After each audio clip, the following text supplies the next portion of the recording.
21 au 30 juillet 2017, Abidjan accueille le 8e jeu de la francophonie. Les préparatifs vont bon train. Le Premier ministre Daniel Kablan-Duncan, président du comité de pilotage, a remis hier vendredi le document Aquaba, comprenant les grandes articulations de l'événement au camp diplomatique.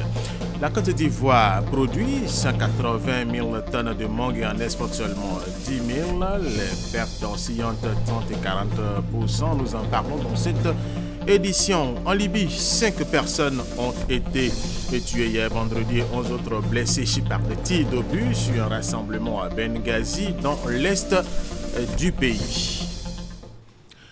Mesdames et messieurs, bienvenue et merci de suivre les informations sur RTI 1. Nous vous le disions dans nos titres, du 21 au 30 juillet 2017, Abidjan accueille les 8e Jeux de la francophonie. Les préparatifs vont bon train. Le Premier ministre Daniel Kablan-Duncan, président du comité de pilotage, a remis hier vendredi le document Aquaba comprenant les grandes articulations de l'événement au corps diplomatique. Il s'agit d'impliquer les diplomates et les États qui la représentent dans l'organisation de ces Jeux, nous dit Serge Colliard. Le corps diplomatique accrédité en Côte d'Ivoire, désormais engagé aux côtés de l'État dans l'organisation et le succès des 8e Jeux de la francophonie. Les diplomates ont reçu des mains de quelques membres du comité de pilotage, comité présidé par le Premier ministre Daniel Kablan-Duncan, le document Aquaba. Ce document renferme le programme des différentes étapes et activités de cet événement d'envergure internationale. La Côte d'Ivoire attend l'implication et la contribution des pays amis. La rencontre de ce jour, la 3e du genre que le Comité national des Jeux de la francophonie initie avec le corps diplomatique, vise un objectif essentiel, celui de faire de vous, si je puis me permettre, les ambassadeurs des Jeux de la francophonie de 2017 auprès des États, des gouvernements, des institutions que vous représentez dignement ici en Côte d'Ivoire. C'est avec votre soutien que nous atteindrons les objectifs de notre campagne de mobilisation des ressources financières et matérielles en faveur des Jeux de 2017. C'est un défi collectif qui n'engage pas que la Côte d'Ivoire, a indiqué l'ambassadeur du Cameroun au nom du corps diplomatique. Il s'agit avant tout d'un devoir de solidarité. Aussi voudrais-je vous assurer que la Côte d'Ivoire ayant joué sa partition, le corps diplomatique, par la voix de son porte-parole, s'engage à jouer la sienne à fond. Le budget des Jeux de la francophonie qui se tiennent du 21 au 30 juillet 2017 à Abidjan s'élève à environ 23 milliards de francs CFA. 4000 jeunes athlètes sont attendus à Abidjan. 500 millions de téléspectateurs dans le monde entier verront cet événement qui exprime la solidarité, l'amitié et la fraternité au sein de la francophonie. Allez, toute autre chose. À présent, le Japon fait don à la Côte d'Ivoire de 10 279 tonnes de riz d'une valeur de 2 milliards 700 millions de francs CFA. Objectif du don, permettre à la Côte d'Ivoire de supporter son déficit national en riz. Adama Kodé. Ce don japonais est destiné à soutenir les actions du gouvernement ivoirien en vue de réduire le déficit en riz, denrée alimentaire la plus consommée dans le pays. C'est le 6e du genre depuis 2008. Ce sont 10 279 tonnes de riz japonais et thaïlandais d'une valeur de 2 milliards 700 millions de francs CFA que livre ainsi le Japon. Le riz blanchi, objet de la présente aide alimentaire, sera cédé aux opérateurs économiques sélectionnés à partir d'un appel d'offres dans un cadre de compétition ouvert à tous. À travers cette aide alimentaire, le Japon permet à la Côte d'Ivoire de lutter contre l'insécurité alimentaire, vise à moyen terme l'autosuffisance en production de riz. À ce jour, le déficit en riz en Côte d'Ivoire est de 952 600 tonnes. Les besoins de consommation s'élèvent à 1 682 000 tonnes par an. Mais le geste japonais ne se limite pas qu'à la fourniture de riz. Cette aide a aussi pour l'objectif d'améliorer la balance des paiements du pays et de favoriser d'importantes économies de devises qui auraient dû être effectuées à l'importation du riz. Et mieux encore, le riz sera vendu à un prix raisonnable et les recettes de cette vente permettront de constituer un fonds dénommé fonds de contrepartie. Ce fonds servira plus tard, après consultation des deux gouvernements, à financer divers projets de développement socio-économique dans les domaines de l'agriculture, la formation professionnelle, l'éducation et le renforcement de la sécurité. Deuxième grand titre de cette édition, c'est la période de la mangue fraîche en Côte d'Ivoire. Le pays produit 180 000 tonnes de mangue et en exporte seulement 10 000. Les pertes oscillent entre 30% et 40%. Justement, pour limiter ces pertes, des séchoirs ont été acquis et installés en 2015 à Korogo, à Ferke et à Bundiali, des zones de production abondantes de mangue fraîche. Francis Boifo. La mangue fraîche. Troisième fruit exporté par la Côte d'Ivoire avec une production annuelle de 200 000 tonnes en 2014. Troisième spéculation après le coton et l'anacarde pour les populations du Nord. Elles produisent beaucoup mais vendent peu et pour cause. Chaque campagne dure maximum 3 mois et en 3 mois, on perd beaucoup de mangue. Plus de 40% de la production est perdue sous les manguiers, c'est de la pourriture. Pour réduire les pertes post-récolte, résoudre le problème de la mévente de la mangue, 3 unités de production de la mangue séchée ont été installées au nord de la Côte d'Ivoire. C'est un projet initié par le Fonds interprofessionnel pour la recherche et le conseil agricole FIRCA et financé par le Programme de productivité agricole en Afrique de l'Ouest PPAO-WAP et la Banque mondiale. Coût des unités de production, environ 100 millions de francs CFA. Chaque unité peut produire jusqu'à 15 tonnes par saison, environ 4 mois. Donc on a une capacité d'environ 50 tonnes. Sur les 200 000 tonnes que produit la Côte d'Ivoire en mangue, vous voyez qu'il y a de la place pour faire vraiment un travail très intéressant. Premier bénéficiaire du projet de production de la mangue séchée, les producteurs du Nord. La zone fournit 90% des mangues exportées. Je partais à Abidjan avant, mais on m'a dit qu'il y a une usine ici, eux ils payent mangue. Le chargement à Abidjan, on fait une semaine. Quand tu envoies ici, là, c'est bon, plus que pour Abidjan. Vraiment, ça va. Avec l'usine, on s'en sort. On n'a plus de mangue pourrie sous les manguiers. En plus des 3 unités installées par le gouvernement à Ferke-Sédougou, Bundiali et Korogo dans le cadre du projet pilote, 2 autres entreprises ont été créées par des privés. Soit au total, 5 structures de production de mangue séchée. Mais les producteurs en demandent davantage. 2 unités ou 3 unités, ce sera encore mieux. Étant donné la quantité de production que nous avons, il serait bien que nous fassions peut-être le nectar de mangue, la confiture de mangue, pourquoi pas le jus de mangue.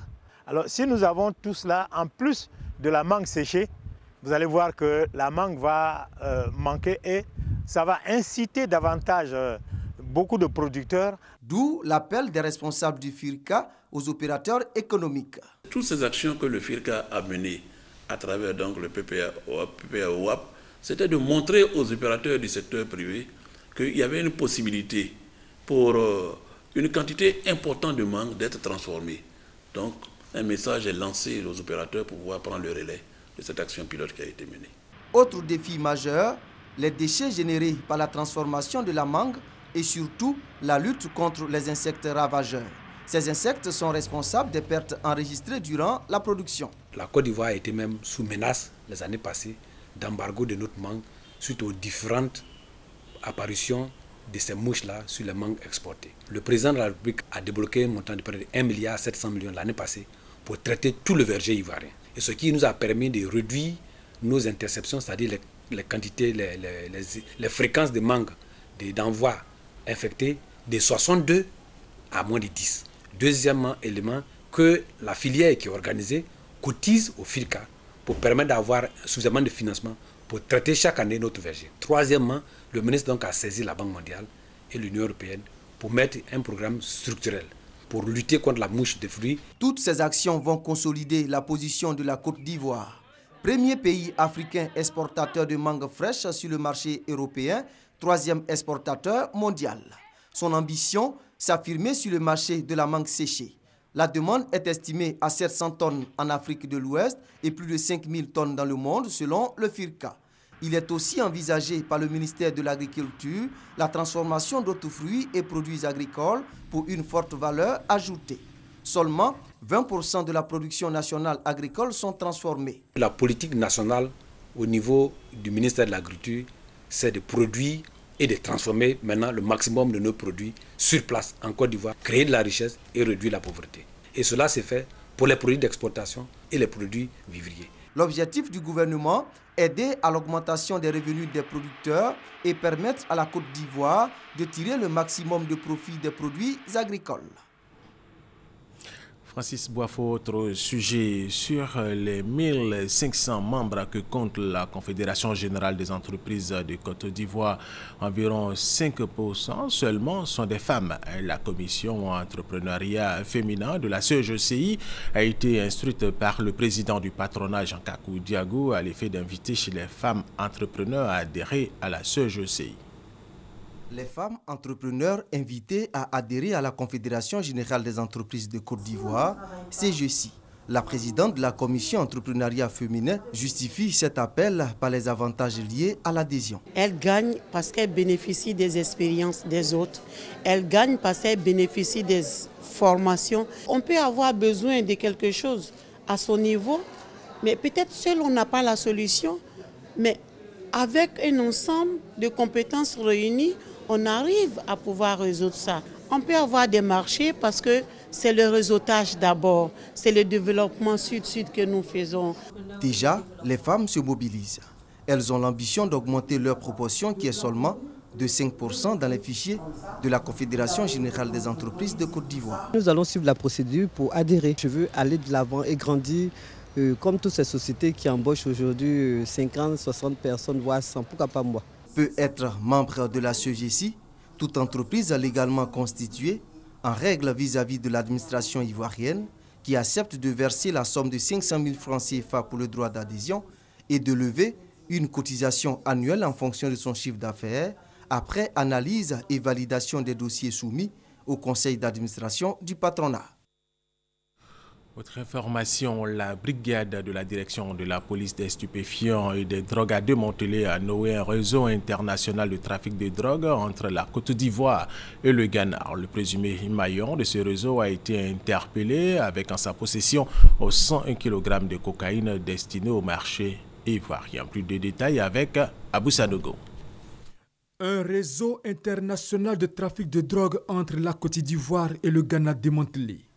50 bouches de cannabis, soit 100 kg, saisis à Noé dans la nuit de jeudi à vendredi par les hommes de la brigade spéciale de la police des stupéfiants et des drogues. Le présumé maillon important de ce trafic a été interpellé après plusieurs investigations. Il s'adonnerait à ce métier depuis plus de 2 années.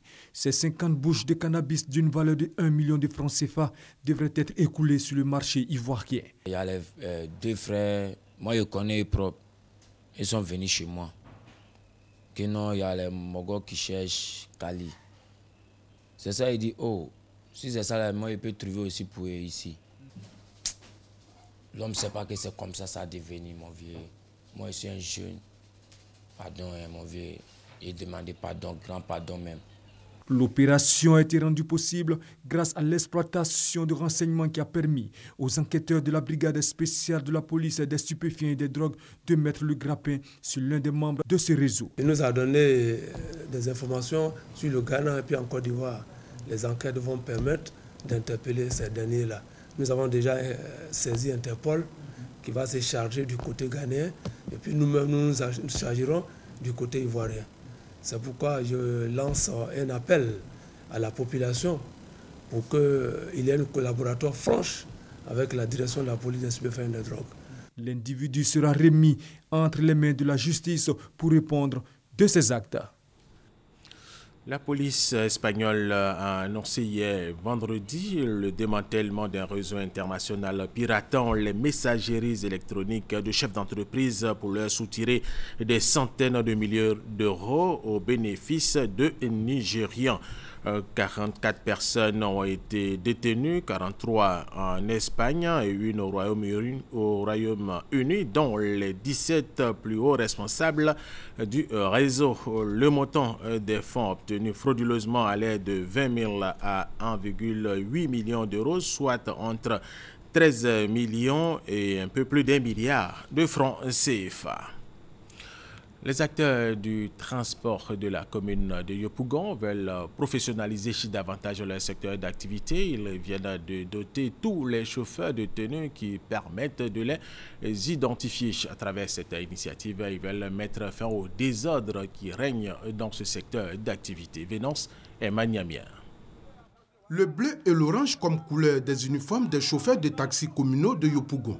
Ainsi en ont décidé à l'unanimité l'ensemble des associations professionnelles du secteur du transport de la commune.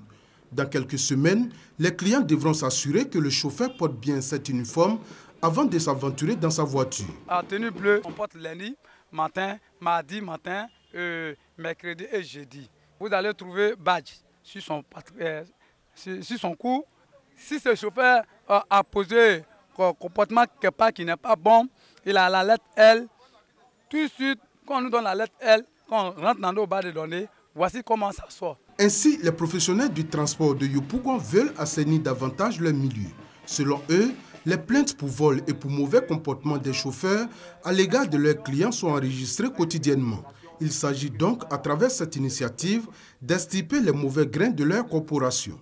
La mairie de Yopougon est en phase avec cette initiative. Pour elle, toute idée visant à professionnaliser davantage ce secteur est la bienvenue. Le premier magistrat de la commune, il a toujours eu une oreille attentive à tous les opérateurs économiques de la Côte d'Ivoire. Les professionnels du transport de Yopougon bénéficient du soutien de l'ONG Cœur pour l'Humanité qui a décidé d'accompagner le projet. Voyant le projet noble, un projet sécuritaire pour nos populations, l'ONG ne pouvait que accepter ce partenariat et accepter d'habiller les chauffeurs de Yopougon. Environ 500 chauffeurs de taxis communaux disposent déjà de leur uniforme. Les initiateurs continuent la sensibilisation afin d'amener l'ensemble des chauffeurs de la commune estimés à près de 20 000 à se conformer à cette nouvelle réglementation. Les premières pluies de l'année ici en Côte d'Ivoire ont causé des dégâts à Béoumi et à Botro. Des établissements scolaires ont vu leur toiture emportée chez des écoles qui sont pour la plupart des centres d'examen. C'est pourquoi les responsables de ces établissements demandent de l'aide pour leur réhabilitation. Reportage Léon Brokwame, RTI Boaké. Kékrénou, département de Béoumi, 3 salles de classe du groupe scolaire construit en 1977 sans toiture. La tornade est passée par ici et depuis 2 semaines, les cours se tiennent au gré des intempéries. Les matins, c'est sur le côté gauche que se trouve le tableau. Les enfants sont obligés de se retourner pour percevoir ce que j'écris au tableau. Quand il y a la pluie, c'est chacun qui se cherche. Les enfants retournent au village et moi, je vais au bureau, attendre la fin de la pluie, peut-être que les enfants peuvent revenir. À une quarantaine de kilomètres de Béoumi, l'école primaire publique de Kouadiokro, commune de Botro. Elle a également subi les affres de la tornade. Comme ici, le groupe scolaire de Kékrénou est un centre d'examen du CEPE, examen prévu pour se tenir le 14 juin prochain. Bientôt, les compositions des passages suivies des examens de fin d'année. Donc, dans ces conditions-là, les rendements ne seront pas aussi meilleurs. Je demande aux bonnes volontés de venir à notre aide pour réhabiliter ce bâtiment, pour que nos enfants puissent travailler dans de bonnes conditions. Toujours à Botro, les tout-petits du Centre d'action communautaire de la protection de la petite enfance sont exposés au soleil depuis le passage de la tornade. Nous demandons aux autorités de Botro, aux cadres de Botro de nous aider à réhabiliter l'école maternelle de Botro village pour le bonheur des enfants, pour le bonheur des éducateurs préscolaires. Déjà 3 écoles, dont 2 centres d'examen du CEPE, décoiffés par les violents vents du début de la saison des pluies dans la région de Gbeke. Faudra-t-il songer à la réhabilitation de ces écoles? Il y va du bon déroulement de l'année scolaire en cours et des examens de fin d'année. Un cadre de la région du Hambol vient d'équiper en table-banc l'école confessionnelle islamique Al-Mahad de Katiola. Le donateur a profité de l'occasion pour inviter chez les parents d'élèves à envoyer leurs enfants à l'école. Diarasouba Larsen, RTI Boaké. 50 tables-bancs, réhabilitation des salles de classe, cette action, Konaté Khalil, cadre de la région du Hambol, a tenu à poser au profit des responsables de l'école confessionnelle islamique Al-Mahad de Katiola. Pour le bienfaiteur, ce geste rentre dans le cadre de son soutien à la politique gouvernementale de l'école obligatoire. L'État construit des écoles, beaucoup d'écoles. Et l'État équipe les écoles. Mais nous, en tant que cadre de la région, toujours quand nous pouvons, quand nous sommes sollicités, nous essayons d'agir dans la mesure de nos capacités. Et pour nous, le meilleur investissement, c'est dans l'éducation. C'est pour ça que nous avons décidé depuis un certain temps, Niakara, Tortilla, Dabakala, Bassawa, aujourd'hui Katiola, de faire ce geste-là pour accompagner la dynamique de formation dans laquelle le gouvernement est engagé. Les autorités politiques et administratives de Katiola encouragent les cadres de la région à œuvrer pour l'éducation des enfants. L'école Al-Mahd compte 250 élèves et existe depuis 2006. Faut-il le rappeler, l'intégration des écoles islamiques confessionnelles dans le système éducatif conventionnel ivoirien a débuté depuis 2011. Allez, ouvrons le chapitre santé de cette édition. Le conseil régional de l'Agnébi-Tiassa vient de lancer la deuxième édition de sa caravane de consultation médicale foraine. Pendant 4 mois, les populations de l'Agnébi-Tiassa bénéficieront de soins gratuits. Le lancement de cette caravane s'est déroulé à Lovidier, dans le département d'Agboville. Kwasi Mamadou. Contrôle de tension, pesée, dépistage du diabète, du cancer du col de l'utérus, séance de vaccination, le tout suivi de distribution gratuite de déparasitants. Nous sommes à Lovidier, dans le département d'Agboville, pour le top départ de 4 mois de consultation médicale foraine dans la région de l'Agnébi-Tiassa. Une initiative du conseil régional pour apporter un mieux-être aux populations. Martin Bolo et ses camarades qui ont fait de la santé un axe majeur de leur politique de développement veulent permettre aux populations de bénéficier d'assistance médicale pendant 4 mois. Au cours de cette séance de lancement, la population a été sensibilisée sur l'importance du lavage des mains ainsi que celle de la fréquentation des centres de santé. Quand vos enfants font la fièvre, quand ça commence là, si l'enfant son corps est chaud là, il ne faut pas attendre. Il faut aller voir l'infirmier. C'est peut-être un palu. Il ne faut pas attendre que ça devienne oiseau. Quand ça devient oiseau, ce n'est pas bon. Quand les enfants sont nés, il faut aller à l'hôpital pour recevoir les vaccins. C'est 6 contacts. Il faut aller 6 fois à l'hôpital et l'enfant a tous les vaccins, il n'est plus malade. Il n'a pas de polio, il n'a pas de tuberculose, il n'a pas de tétanos. Le président du conseil régional de l'Agnébi-Tiassa indique que cette caravane de soins gratuits va répondre aux besoins des populations. Martin Bolo soutient également qu'en plus de cette caravane de consultation médicale foraine, les centres de santé de la région seront tous dotés en matériel médical adéquat. À cela va s'ajouter la poursuite de remise d'ambulances médicalisées pour un meilleur transport des malades et des blessés. Des engagements salués par les populations qui promettent accompagner le Conseil régional pour le développement de l'Agnébi-Tiassa. Un orphelinat, un hôpital social, une académie pour la formation et l'insertion des jeunes ainsi qu'un lieu de retraite spirituelle. Ce sont là quelques-unes des actions humanitaires qui seront menées à Melekoukro, village d'Adiaké, le programme initié par la Fondation internationale Les Arcanes, soutenu par le Conseil régional du Sud de Komou et la direction générale des cultes Serge Colliard. Voici le site d'une dizaine d'hectares choisis pour la mise en œuvre du programme humanitaire dénommé la Cité des Lions. Initié par la Fondation internationale Arcane, la Cité des Lions va comprendre un orphelinat international de 400 places, un hôpital social spécialisé et une académie pour la formation et l'insertion des jeunes. Tous ces ouvrages seront bâtis sur les terres de Melekoukro, village balnéaire situé à quelques kilomètres d'Adiaki. C'est pourquoi, chefs traditionnels et coutumiers, élus et cadres de la région du Sud-Komoué, notamment le docteur Eugène Akawele, président du conseil régional, et Nyangbo Kakou, député d'Adiaké, sont venus apporter leur soutien à Ariel Seka, président de la Fondation Les Arcanes. De l'avis de tous, ce projet de haute portée sociale et humanitaire va donner un nouvel élan à Melekoukro, localité en quête de développement. Le directeur général des cultes, Messamba Bamba, a salué l'avènement de la Cité des Lions qui sera aussi un lieu de pèlerinage et de prière. Pour le président Seka, Melekoukro doit être considéré désormais comme un lieu de diffusion de l'amour et du partage du bien tel que prôné par la Fondation Les Arcanes. Qui aime ne peut s'empêcher de donner. De donner sans arrière-pensée de recevoir. vous accomplissez la loi. Vous ne pouvez pas ne pas recevoir. En attendant la réalisation de ce vaste programme, les populations ont exprimé leur reconnaissance à l'initiateur à travers des chants et des danses traditionnelles. L'association des personnes de petite taille de Côte d'Ivoire a organisé un point presse pour parler du concours Miss Petite Taille. C'est un concours qui vise à faire la promotion de ces dames qui ne sont pas grandes de taille. Selon les organisateurs, les filles et femmes de petite taille ont des atouts physiques que va découvrir le public le jour du concours prévu pour le mois de novembre prochain. Le peuple Toura de Biankouma a un nouveau chef canton, son nom Soumaoro Cheikh Amala. Il a été investi en présence de Siki Blanc-Blaise.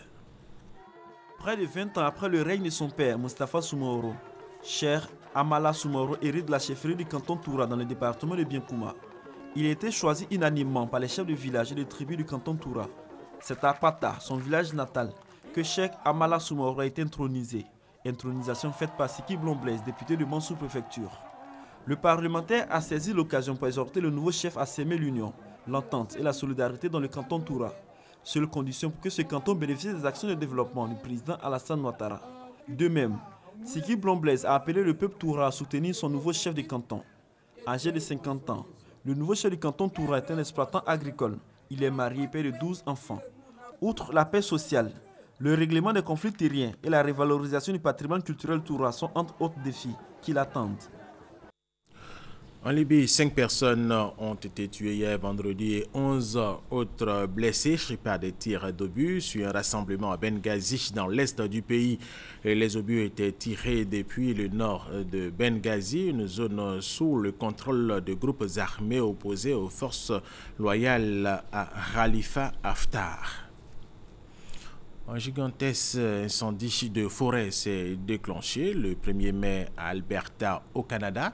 Depuis, les flammes n'ont cessé de gagner du terrain autour de la région de Fort McMurray. Plus de 100 000 personnes ont été évacuées et près de 100 000 hectares ont déjà été brûlés. Des constructions parties en fumée, des quartiers désertés. En seulement 24 heures, Fort McMurray est sous les flammes de l'incendie. Débuté le mardi 3 mai, c'est près de 850 km² ravagés par les feux, soit un chiffre équivalent au double de la superficie de la ville d'Abidjan. Dans la confusion, les populations sont contraintes de se déplacer dans les régions environnantes. On a dormi dans notre voiture pendant 2 jours parce que quand on est parti de Fort McMurray, il y avait trop de circulation. On n'avait qu'un quart de réservoir d'essence, alors que si on avait fait la queue, on aurait été en panne d'essence beaucoup plus vite. On a stationné là-bas pour... À Edmonton, des volontaires mettent tout en œuvre pour assurer la prise en charge des sinistrés. On déplace tout depuis la caserne au camp du Canada Nord pour que la caserne redevienne ce qu'elle était. On dit à tout le monde d'aller au camp du Canada Nord, à environ 2,4 km d'ici, et tout sera prêt là-bas. Les pompiers sont à la tâche, mais restent impuissants.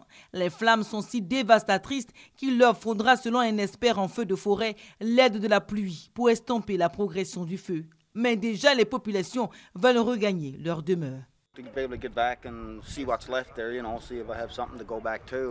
J'aimerais revenir et voir s'il reste quelque chose qui vaille la peine de rentrer. Je pense que je vais rester autant qu'il le faut. Je n'ai pas l'intention d'abandonner Fort McMurray. C'est chez moi et c'est l'endroit où je vais vivre. J'espère qu'ils vont reconstruire et qu'on n'aura pas besoin de partir. C'est ce que j'espère. C'est un endroit où je me sens bien. Depuis jeudi, un pont aérien d'une grande ampleur a été organisé pour évacuer les populations. Et cette information pour terminer cette édition, Patrick Claude Ekeng, âgé de 26 ans, joueur du Dynamo Bucarest, s'est écroulé 7 minutes après avoir entamé un match contre Vitorul Constantin lors du championnat roumain hier vendredi. Le milieu de terrain camerounais est mort sur la pelouse d'un malaise sans avoir été touché par un joueur. Des tentatives pour le réanimer ont été faites sans succès. Un drame similaire à celui de l'international camerounais Marc-Vivien Foué, décédé le 26 juin 2003 lors de la demi-finale de la Coupe des Confédérations qui opposait le Cameroun à la Colombie. Et c'est la fin de cette édition. Merci de l'avoir suivi et restez avec nous sur RTI 1.